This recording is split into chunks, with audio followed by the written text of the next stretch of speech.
जो कांच है ना, जिसे हम ग्लास कहते हैं, और सर्वप्रथम जो कांच का निर्माण हुआ था ये प्राचीन काल में मिस्र, जिसे हम इजिप्ट कहते हैं, मिस्र यानी इजिप्ट में हुआ था सबसे पहले कांच का निर्माण। याद रखिएगा, एक जीके का प्रश्न है। और इसे अतिशीतिक द्रव यानी कि सुपर कूलेंट लिक्विड कहते हैं। किसे? कांच को। ये लिक्विड से बनता है, मतलब पहले पिघलाकर एकदम उसे कूल किया जाता है। सुपर कूलेंट लिक्विड से, अतिशीतक द्रव से कांच बनाया जाता है। इसका कोई निश्चित गलनांक नहीं होता है, यानी कि ये अलग अलग पदार्थों का मिश्रण होता है, लेकिन इसका कोई निश्चित बॉइलिंग पॉइंट नहीं होता कि यहाँ पर ये गल जाएगा। इसका कोई निश्चित गलनांक नहीं होता है। इसे धीरे धीरे ठंडा किया जाता है और कांच को धीरे धीरे ठंडा करने की क्रिया को अविलीकरण कहा जाता है। जो कांच को धीरे धीरे ठंडा करने की क्रिया है, इसीलिए इसे हम अतिशीतिक द्रव कहते हैं, सुपर कूलेंट लिक्विड कहते हैं। इसी प्रक्रिया को अविलीकरण कहा जाता है। और जो कांच होता है ना, जो साधारण कांच होता है, इसमें सिलिका, सोडियम सिलिकेट तथा कैल्शियम सिलिकेट का मिश्रण होता है। सिलिका यानी जो बालू में पाई जाती है, रेत में। तो कांच, साधारण जो कांच है, सिलिका, सोडियम सिलिकेट और कैल्शियम सिलिकेट का मिश्रण होता है। ये इंपॉर्टेंट है, बहुत बार पूछा गया है कि कांच किसका मिश्रण होता है। तो कांच प्रायः सिलिका, सोडियम सिलिकेट और कैल्शियम सिलिकेट का मिश्रण होता है। और कांच एक मिश्रण है, जैसे मैंने आपको बताया। इसका जो रासायनिक सूत्र है ये भी कोई निश्चित नहीं है। कांच का दर्पण बनाया जाता है, दर्पण जिसपे हम अपना चेहरा वगैरह देखते हैं ना, दर्पण। वैसे तो कांच है, कांच पे क्या आप चेहरा देख सकते हैं किसी वस्तु का?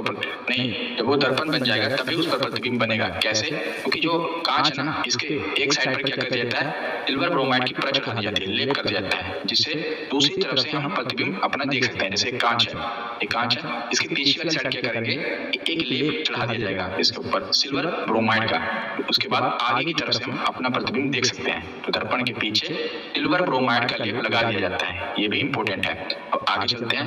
कांच का रंग, देखिए वेरी वेरी इंपॉर्टेंट। यही बस 1, 2, 3 और 4, 5, बस ये 5 ही आपको याद रखनी है। ज्यादातर जो मोस्ट रिपीटेड क्वेश्चन है ना, यहीं से आएंगे। तो क्वेश्चन क्या बनता है कि कांच में कौन सा रासायनिक पदार्थ मिलाने पर या कौन सा ऑक्साइड मिलाने से इसका रंग नीला, पीला, हरा या लाल हो जाता है। अलग अलग प्रकार के हैं।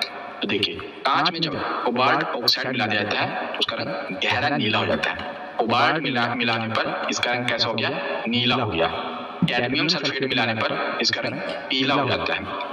क्यूप्रिक ऑक्साइड मिलाने पर इसका रंग श्यान, जिसे हम पीकॉक ब्लू कहते हैं। जैसे जो मोर वाला रंग होता है ना, ब्लू वाला, पीकॉक ब्लू, इसे हम श्यान कह देते हैं। इस प्रकार हो जाता है। क्रोमियम ऑक्साइड मिलाने पर, ये तो बहुत बार पूछा गया है, क्रोमियम ऑक्साइड मिलाने पर कांच का रंग हरा हो जाता है। क्यूप्रस ऑक्साइड मिलाने पर कांच का रंग लाल हो जाता है। इसमें से देखिए कौन कौन सा बहुत बार रिपीट हुआ है। एक तो कोबाल्ट ऑक्साइड बहुत बार रिपीट हुआ है, वैसे तो सभी रिपीट हुए हैं, लेकिन उसमें से भी जो ज्यादा इंपॉर्टेंट है वो कोबाल्ट वाला है कि कांच का रंग नीला हो जाता है, गहरा नीला हो जाता है कोबाल्ट मिलाने पर। और दूसरा, क्रोमियम ऑक्साइड मिलाने पर कांच का रंग हरा हो जाता है। ये भी बहुत बार रिपीट हुआ है।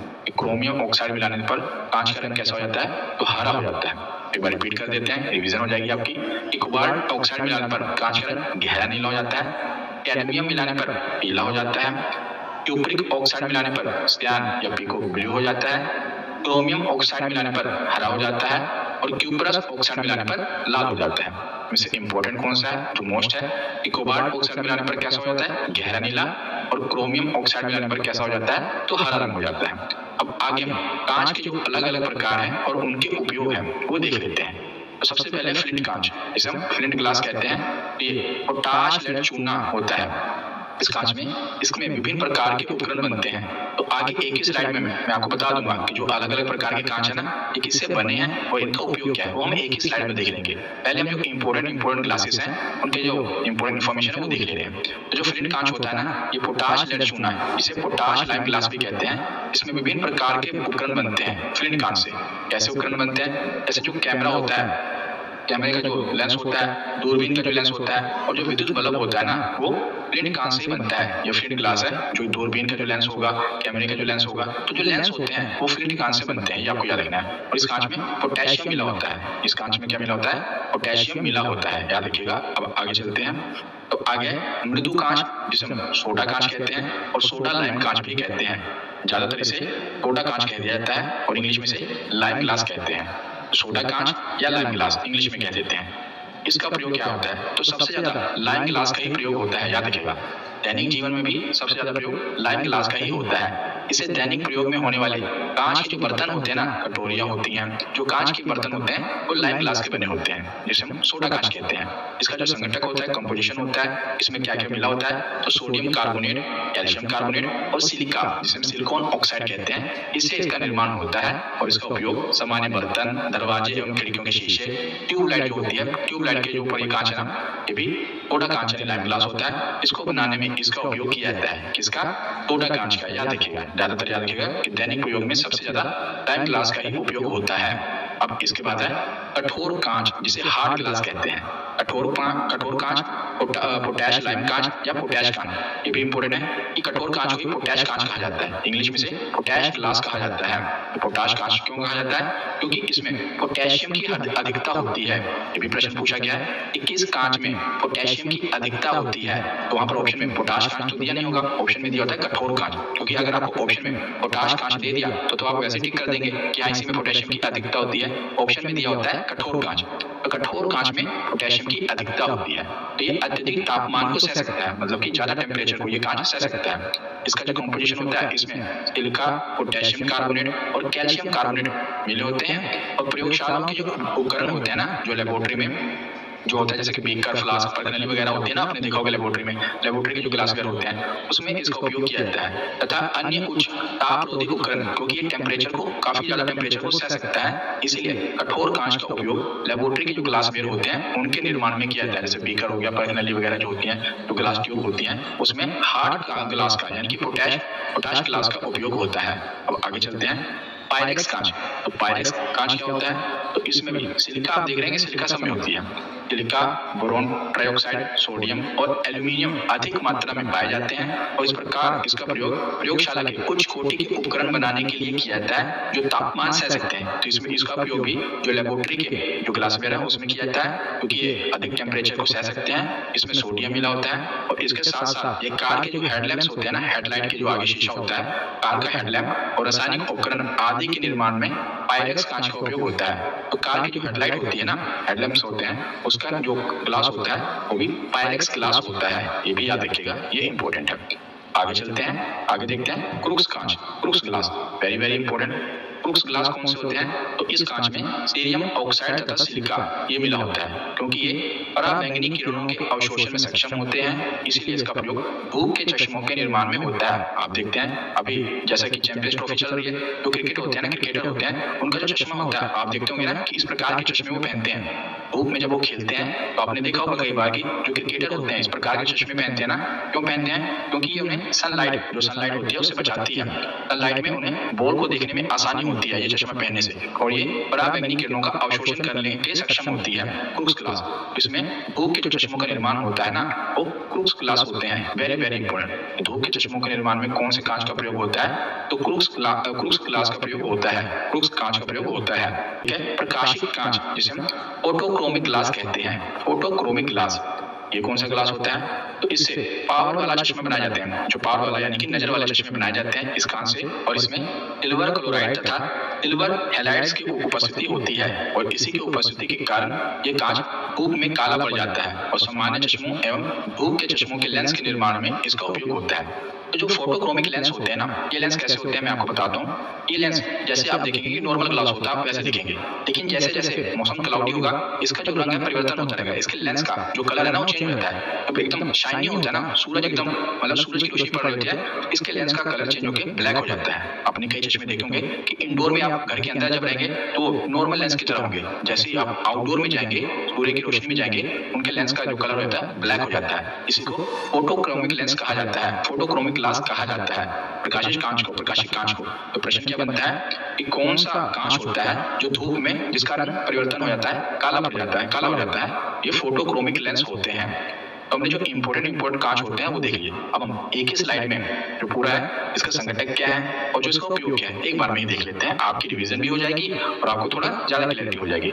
इससे पहले मृदु कांच, जिसे हम सोडा कांच या लाइम ग्लास कहते हैं, इसका जो कंपोजिशन है ये सोडियम कार्बोनेट, सोडा कांच है तो सोडियम इसमें होगा, सोडियम कार्बोनेट, कैल्शियम कार्बोनेट और सिलिका इसमें पाई जाती है। सिलिका ज्यादातर हर कांच में होगा।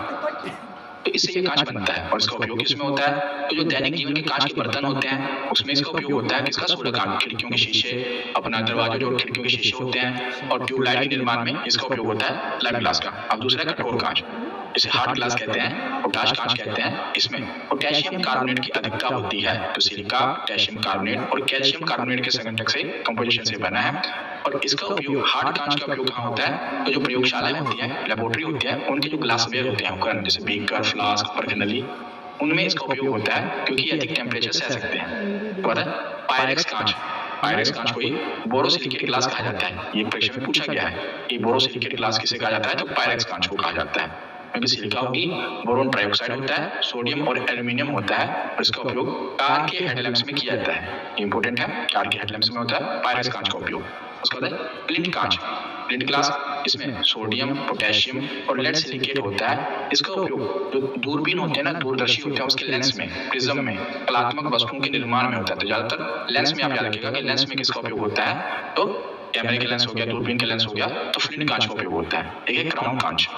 तो क्राउन कांच सोडियम ऑक्साइड, पोटेशियम ऑक्साइड और सिलिकॉन ऑक्साइड से बना होता है। चश्मों के लेंस प्रकाशीय उपकरणों के निर्माण में इसका उपयोग होता है। आगे चलते हैं, तो आगे क्वार्ट्ज कांच, ये शुद्ध सिलिकॉन डाइऑक्साइड से बना होता है। इसका उपयोग पराबैंगनी लेंस के बल्ब जो होते हैं, रासायनिक अभिमार्कों में, यानी कि जो केमिकल रिएजेंट्स होते हैं, एक कंटेनर, अन्य प्रयोगशालाओं के उपकरण में इसका उपयोग होता है। ये इतना इंपॉर्टेंट नहीं है। क्रूक्स कांच, ये इंपॉर्टेंट है। तो क्रूक्स कांच है, इंपॉर्टेंट है। इंपॉर्टेंट क्यों? मैंने आपको बताया, जो धूप के चश्मे होते हैं ना, इनके निर्माण में इसका उपयोग होता है। तो सीरियम ऑक्साइड, सिलिका, ये पराबैंगनी किरणों के अवशोषण में सक्षम होते हैं। धूप के चश्मों में के निर्माण में इसका उपयोग होता है क्रूक्स कांच।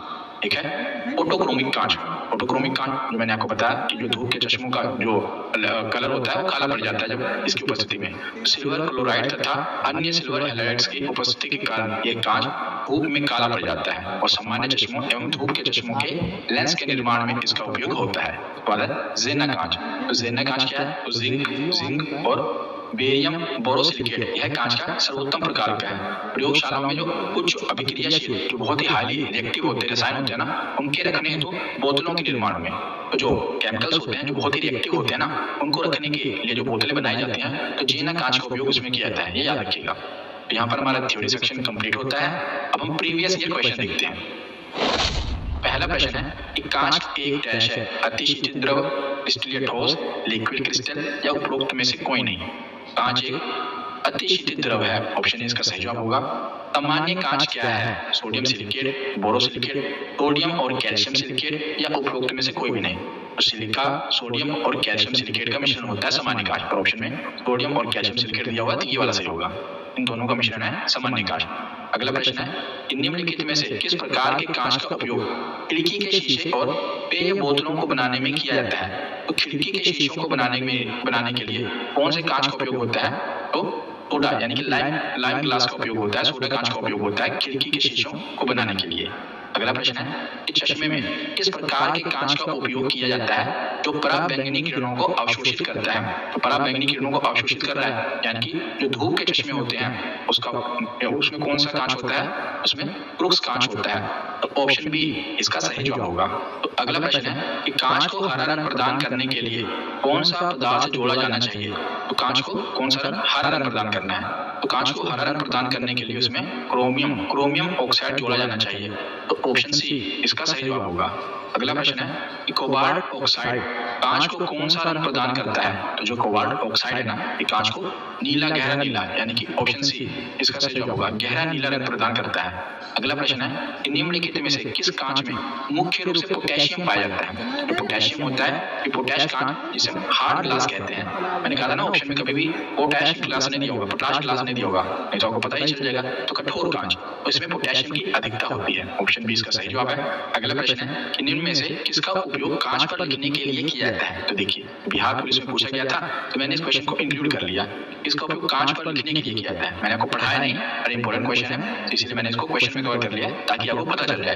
तो कांच पर लिखने के लिए बताइए किसका उपयोग किया जाता है? तो कांच पर लिखने के लिए ना हाइड्रोजन फ्लोराइड, याद रखिएगा, हाइड्रोजन फ्लोराइड का उपयोग किया जाता है कांच पर लिखने के लिए। नहीं तो कांच पर अगर किसी और चीज से लिखेंगे तो लिखा नहीं जाएगा। तो किसका उपयोग होता है? सिर्फ हाइड्रोजन फ्लोराइड का उपयोग होता है कांच पर लिखने के लिए।